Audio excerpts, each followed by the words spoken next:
ஒரு காலத்தில் விழுமியங்கள் மக்கள் மத்தியில் விதைக்கப்படுவதற்கு திரை இசை பாடல்கள் மிக முக்கிய காரணமாக இருந்தன. அந்த வகையில் இந்த பாடல் நமது வாழ்க்கையில் கல்வி முக்கியமா, இல்லை செல்வம் முக்கியமா, இல்லை வீரம் முக்கியமா, ஒரு விவாத பொருளாய் இந்த மூன்றையும் கொண்டு கவியரசர் கண்ணதாசன் எழுதிய பாடல்.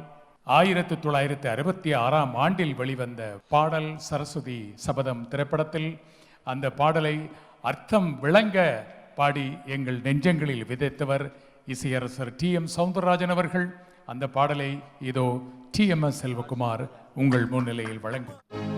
கல்வியா செல்வமா வீரமா,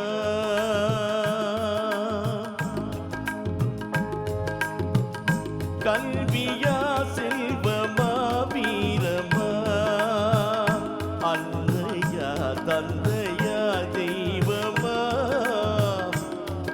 ஒன்றில்லாமல் மற்றொன்று உருவாகுமா, இதில் உயர்வென்றும் தாழ்வென்றும் பிரிவாகுமா, கல்வியா செல்வமா வீரமா.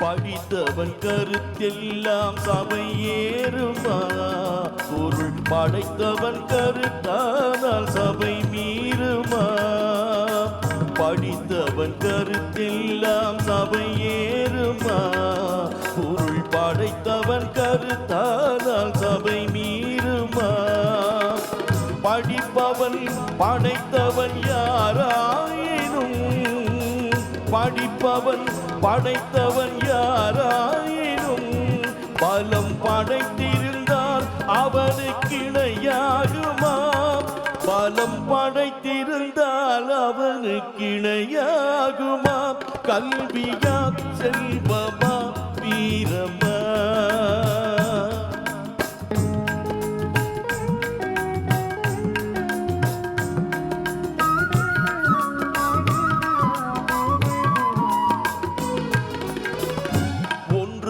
ஒன்றாக கருவானது அது ஒன்றினில் ஒன்றாக பொருளானது, ஒன்றுக்குள் ஒன்றாக கருவானது அது ஒன்றினில் ஒன்றாக பொருளானது, ஒன்றை ஒன்று பகைத்தால் உயர்வேது, ஒன்றை ஒன்று பகைத்தால் உயர்வேது, மூன்றும் ஓரிடத்தில் இருந்தால் நிகரேது, மூன்றும் ஓரிடத்தில் இருந்தால் நிகரேது, கல்வியா செல்வமா வீரமா.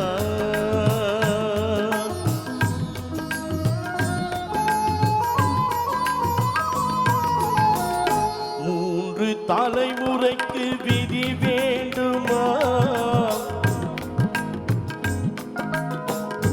மூன்று தலைமுறைக்கு விதி வேண்டுமா, காலம் முற்றும் புகழ் வளர்க்கும் மதி வேண்டுமா, மூன்று தலைமுறைக்கும் விதி வேண்டுமா, காலம் முற்றும் புகழ் வளர்க்கும் மதி வேண்டுமா, தோன்றும் பகை நடுங்கும் பலம் வேண்டுமா, தோன்றும் பகை நடுங்கும் பலம் வேண்டுமா, இவை மூன்றும் துணை இருக்கும் நலம் வேண்டுமா, இவை மூன்றும் துணை இருக்கும் நலம் வேண்டுமா, கல்வியா செல்வமா வீரமா, அன்னையா தந்தையா தெய்வமா, கல்வி